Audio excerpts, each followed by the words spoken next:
Welcome back into another edition of Prime Sports World, and a happy Monday from everybody here at Prime Sports World. Hopefully, you guys all enjoyed Super Bowl 58. It is now in the books, and the Kansas City Chiefs are your two-time defending champs. We're going to break down the game here today on the podcast, so please like, share, and subscribe to the podcast. We run basically daily content, including some off-season stuff. So if your favorite team, we're going to talk about their offseason here this week and over the next couple weeks. I'm David Huppin. There's TJ Hopkins. And from the Daily Blitz.blog, Mr. Christian Simpson. Welcome to the show, gentlemen. Happy Monday. How are you? I'm good. You? I'm all right, man. I'm all right. Didn't sleep a lot this weekend, but other than that, I'm doing good. Yeah, it's Monday. Yeah. Thankfully, I had the day off, so I was in Columbus. I had to drive back this morning, so a little tired from that drive. But what'd you guys just instant reaction before we get into the actual game to the Super Bowl? What was you guys' thoughts on the game? Just quick, rapid. It was great. Good game. People mad because it wasn't the shootout that we expected. I'm like, that was a top tier Super Bowl. Yeah. Yeah. Super highly competitive. My rapid reaction is if you want to beat Patrick Mahomes, you gotta score touchdowns, not kick field goals. Yeah, that's exactly what it came down to. I thought it was a great game, and Andy Reid just showed why he's the best head coach. Not only is he the best head coach in the league, but he's also the best when it comes to making those in-game adjustments. I also thought it was crazy. So they're at the overtime, right? And they're just letting the clock completely wind down. I'm like, man, I didn't think they'd take this much time off the clock. I was like, man, what's happening? It was crazy. But let's get right into it. Kansas City Chiefs win Super Bowl 58 by a score of 25-22. There's their final numbers there on the board. Kansas City, more total yards, 455, more total rushing yards as well. 130 yards, 2 turnovers per team, 55 yards, 6 penalties on both teams, 3 sacks by Kansas City, 1 for the San Francisco 49ers, 23 first downs, 24 on the other side, 1 and 2 in the red zone, 2 and 6 for Kansas City. Time possession pretty much even as well. This was a very highly contested, even football game. But as I mentioned with my rapid reaction, if you want to beat Kansas City and Patrick Mahomes, this is the second time with Buffalo too, like earlier in the playoffs. You need to score touchdowns when you get in the red zone, not field goals. That's how you lose to Kansas City. Yeah, you get in the red zone and you don't come away with 6. It's a wasted opportunity, as far as I'm concerned. And we used to say the same thing all the time about New England with Tom Brady. You're not going to beat the Patriots kicking field goals. You got to come away with points in the red area, the most important part of the football field. If you don't capitalize on that, you don't deserve to win the game. It's not just those 2 examples, right? It's all the guys we considered great, right? You weren't beating Peyton Manning kicking. Yeah. You weren't beating Drew Brees kicking for 3. Like you, and that's what separates Pat Mahomes from the rest of the bunch. Is when you don't make him pay, he makes you pay. And one person that's very vindicated right now ain't even played a game in 2 years, and that's Cam Newton. Because he said all this stuff about quarterbacks being game managers and game changers, and all the ones he called game managers lost. Some lost sooner than others. Brock Purdy's the last one he called a game manager, and he lost on the biggest game of them all. To your point, David, they took the ball away early.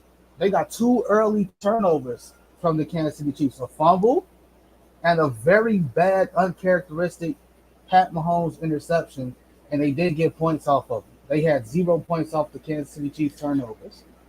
I also thought that I thought San Francisco should have gone for it on 4th down when you're in the red zone.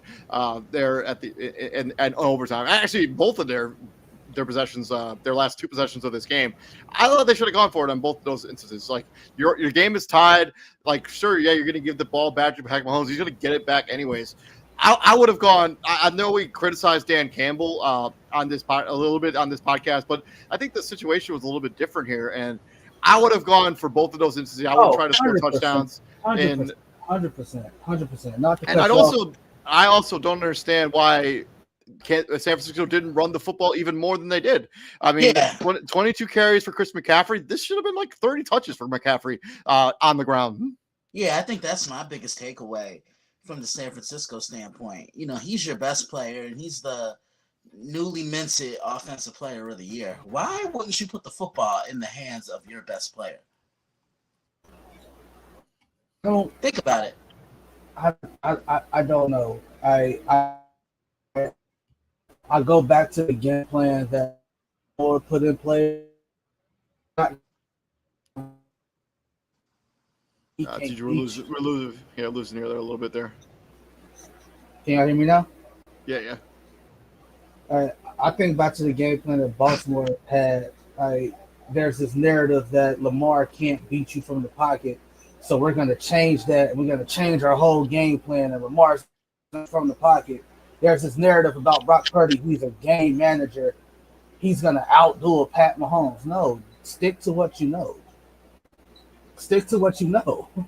Like there was like 4 or 5 drives in a row where Kyle Shanahan got away from running the ball, and it was pretty obvious that you needed to. You still had the lead. You could have put the game, quote unquote, away, but I said quote unquote because no game's really over when you got Pat Mahomes. It was. I also think that I wonder what this game would have been different. Dre Greenlaw doesn't have the freakest injury I've ever seen maybe in any sporting event ever. Like you're just going to run on the field and you just take a short step and you pull out your Achilles like that. That's like. He was so important during the playoffs. I mean, he basically sealed 2 games for San Francisco. Hopefully, he's in good spirits and thoughts out to Dre Greenlaw. But I wonder what would have been different if Dre Greenlaw doesn't get hurt in the freakest injury. I'll say this about Dre. He's their best run stopper. And remember what I told you last week, David? For the Chiefs to be successful, you attack the San Fran defense how? You run the football up the middle. You don't do it sideline to sideline because Fred Warner and Dre Greenlaw are 2 of the best when it comes to playing sideline to sideline. Yeah, it's just one of the breaks that Kansas City's getting right now, man. Like people want to compare them to New England, and I understand why. Like New England used to get breaks like this all the time, right? Like a certain player gets hurt, missed call that don't get that's just what it is. Like it sucks. It's super unfortunate. I'm with you, Dave. I would have loved to have seen what would have happened had Dre Greenlaw not gotten hurt.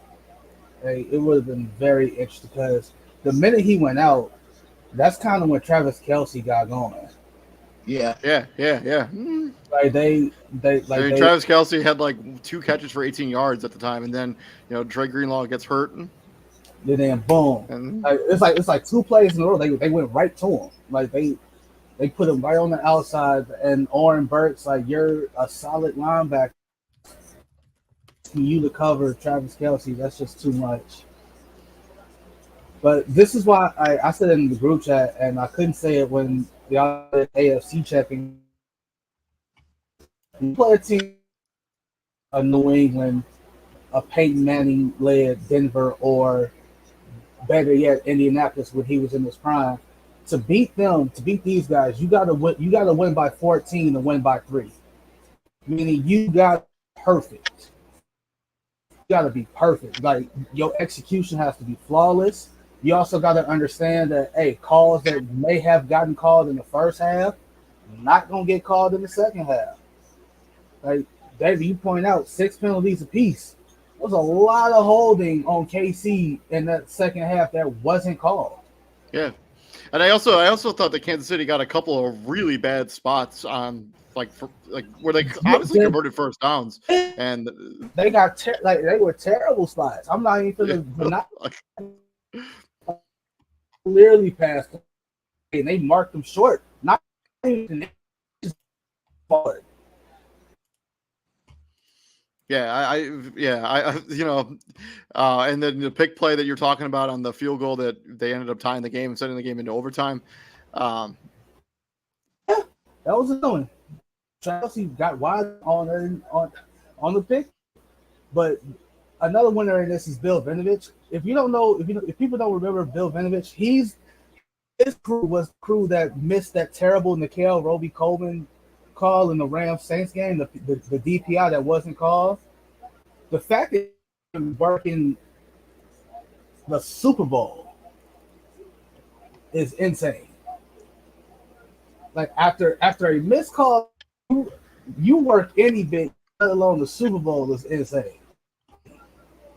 And I love how he stumbled through the coin toss going into overtime. It's like, man.